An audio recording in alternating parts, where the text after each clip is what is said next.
سلام دوستان، خوش اومدین به این ویدیو. برای رفتن به این ماموریت فرعی در بازی ردد به این نقطه از مپ میاییم. بعد از رسیدن به محل مورد نظر این خواهر برادر رو میبینید که شما رو دعوت میکنه به داخل خونهشون برین و باهاشون غذا بخورید.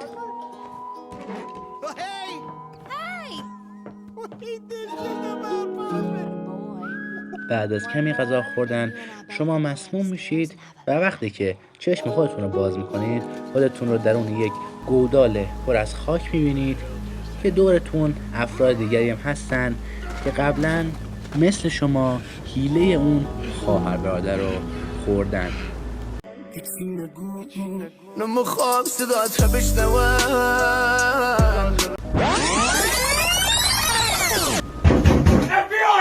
بعد از این ماجرا شما میتونید دوباره به اون خونه بازگردید و اون خواهر برادر رو بکشید و پولهای خودتون رو از پشت قاب عکس بردارید.